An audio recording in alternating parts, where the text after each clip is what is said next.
Alors, vous courez un risque beaucoup plus grand si vous contractez la maladie évitable par la vaccination que si vous vous faites vacciner contre celle-ci. Alors, quiconque avait des questionnements sur le vaccin il y a un an, lorsqu'il est sorti pour la première fois, et a dit je veux me donner un peu de temps pour réfléchir. Eh bien, aujourd'hui, un an s'est écoulé. Et aujourd'hui, il y a près de 10 milliards de doses qui ont été injectées dans le monde. Les nombreuses campagnes massives de vaccination lancées à travers le monde ont, en 12 mois, fourni de nombreuses informations aux scientifiques en étudiant leurs effets réels en population avec une grande précision.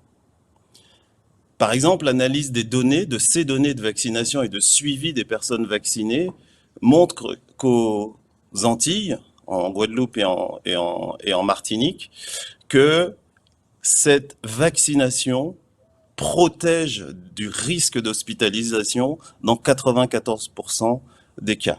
Et ceci au-delà de 14e jour de la vaccination. Alors aujourd'hui, le variant Omicron se propage comme une traînée de poudre. Il est probable que nous serons tous un jour exposés et donc les personnes vaccinées s'en sortiront toujours mieux. Alors, même avec ce variant Omicron, ce n'est pas un mauvais rhume, c'est une maladie mortelle. C'est comme jouer avec de la dynamite en ne se faisant pas vacciner.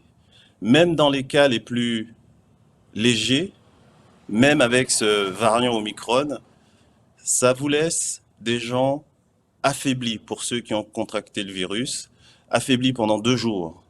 Vous risquez de surcroît de faire un Covid long, avec des palpitations, des difficultés de concentration, des pertes de l'odorat, qui est devenu le symptôme le plus courant quand on fait la Covid. Et donc, après 2 ans de crise sanitaire, et c'est là un argument que nous ne percevons pas encore complètement, le prix à payer paraît toujours plus important pour les patients qui sont déprogrammés, des patients qui ont des pathologies qui doivent être prises en charge dans notre hôpital, des personnes pour qui une intervention chirurgicale retardée engendre une perte de chance qu'on commence à peine à évaluer aujourd'hui. Ce sont des traumatismes qui sont perpétrés chez ces personnes en attente d'une intervention, d'une prise en charge d'une maladie chronique et qui sont donc traumatisés du fait du débordement de notre système hospitalier qui conduit à retarder leur prise en charge. Donc ce retard de prise en charge des patients non Covid entraîne là aussi des souffrances prolongées pour ces malades qui n'ont pas eu leur intervention et des conséquences à long terme sur leur santé. Donc en fait, nous avons le choix aujourd'hui, et je m'adresse à ceux qui hésitent encore à se faire vacciner. La question de fond, me semble-t-il, c'est est-ce que nous sommes aujourd'hui capables de nous unir pour faire face à un ennemi commun et dangereux? Ou est-ce que nous allons encore nous laisser guider par la peur, la suspicion, l'irrationalité?